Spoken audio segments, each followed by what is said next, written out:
Sergio Busquets, the invisible man behind some of the greatest teams in football history. He doesn't score many goals and doesn't create many assists, but he controls the game without breaking a sweat. Press him, and he'll send you the wrong direction. Give him space, and he'll pick out a pass. Dribble at him, and he'll take the ball easily. He is a genius at the six, and today we will be breaking down exactly how he dominates the midfield, looking at his body shape, positioning, and decision-making on both sides of the ball. Let's take a dive into the mind of a maestro of the highest footballing IQ. First, we will look at an example of his positional intelligence. In this play, his teammate checks to the ball and finds himself in Busquets' space. Busquets realises this and moves left into the pocket, where his midfielder is supposed to be, and does a rotation. This may seem like a little thing, but at the highest levels, it's so important. By moving into this space, Busquets helps keep the team balanced and organised. If he was not in this space, then Barcelona wouldn't have the option to play into this space, which means they could be pressed easier and lose the ball. He's always aware of where his teammates are and is adjusting his position based off them, which allows his teammates to have more freedom and Barcelona to keep possession comfortably. He's also known for always being in space, and he does this by moving proactively. For example, here Iniesta is driving and then slows down. If you have watched enough Barcelona games, you know this is when Iniesta typically cuts and plays back.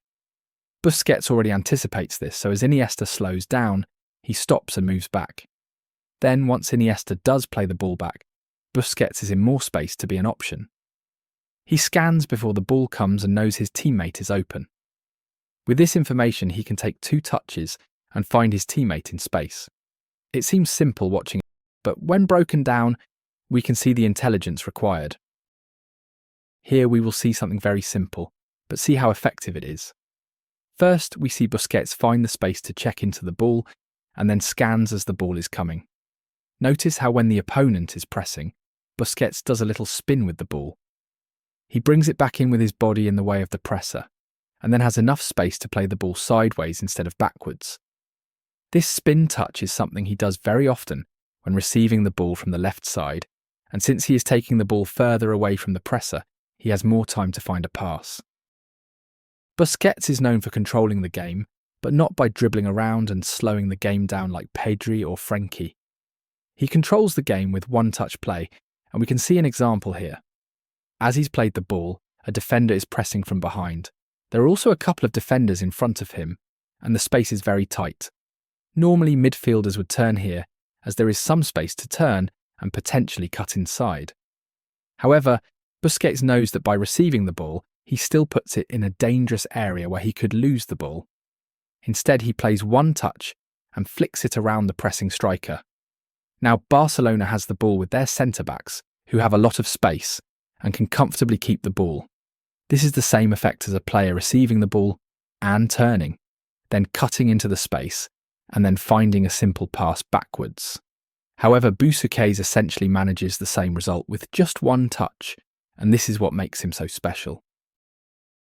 Busquets is known for his on-the-ball abilities, but what makes him so important to all the teams he plays for is his defending. On this play we can see as this player is about to play the pass, Busquets already anticipates it and starts sprinting towards the player. But then notice how he presses. He comes at an angle that's a foot or 2 in front of the attacking player, but the perfect distance so that even if the player wanted to play back into the middle, that option is blocked. This is a skill very difficult to master, as he's essentially blocking the pass forward, a dribble forward, and a pass into the middle, all with his body. A press slightly curved to either side would open up a passing lane, but he constantly does it perfectly, which leads to many interceptions. Finding space as a centre defensive mid is all about thinking a couple of steps ahead, and this is what Busquets always does. Here we can see that the centre-back is being pressed.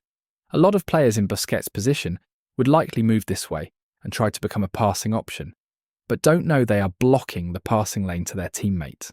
Here, Xavi is high and has a passing lane to play to. If Busquets tried to move and get the ball here, he would block the pass to Xavi. However, by staying in the middle and in position, it opens up possibilities.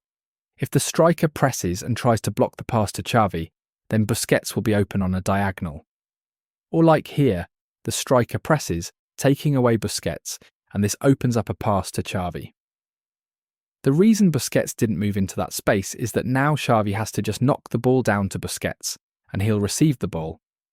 Busquets had already thought a couple of steps ahead and knew Xavi was likely to be played the ball, and then he is in a position to receive the knockdown, and one touch to effectively break the lines.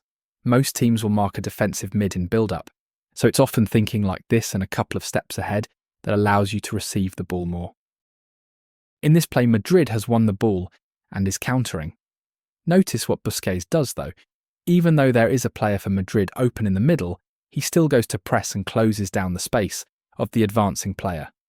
Many players think that a defensive mid should always stay in the middle and cut out lanes, but in reality, great ones like Busquets don't always stay in the middle. The key isn't to stay in the middle, but to cover the passes into the middle. By pressing and covering the pass to the middle, he's putting the winger under pressure and almost trapping him, which causes an error. Most players think they should drop back and stay central on this player, but that allows the other team to advance with the ball, and Busquets knows that isn't beneficial. His main goal is to stop the team from advancing while covering dangerous passes. This is why you will rarely see him dropping off, and he will usually run towards the player with the ball, but with an intelligent body shape, cutting out passes. Here, Busquets does something subtle but makes a huge difference. As Iniesta turns his man and is dribbling at Busquets with the ball, many players will stand in that area or move randomly to get out of the space so Iniesta can dribble. However, Busquets instead drops back. The reason why this is so effective is that it puts this defender in a tough situation. If he follows Busquets, then Iniesta can continue driving, which means danger. If he stays like here, then Busquets will be open and can get the ball. Then, as he gets the ball, he's able to break the lines and play. Another example of this is in this play. Now Xavi is dribbling into the middle and notices Busquets dropping back between the lines. He does this for two reasons. The first is, like the previous example, he can create space for his midfielder to dribble. Another reason is that he can now receive the ball between the lines. Since Xavi is dribbling into the middle, one of the defenders will likely jump out and press as they do here. Busquets is now between the lines, so as the defender presses, he can now be an option to receive. He always knows where to move based on how his teammates are moving, and this helps Barcelona keep structure well. Okay, that is it for this video. This is part 1 of the Busquets analysis, and the next part should be coming next week. I hope you all enjoyed this video, and let me know your thoughts below. We have linked our TikTok and Instagram pages in the description, so if you ever want a refresher, you can follow those pages. Thanks for watching, and we'll see you next time.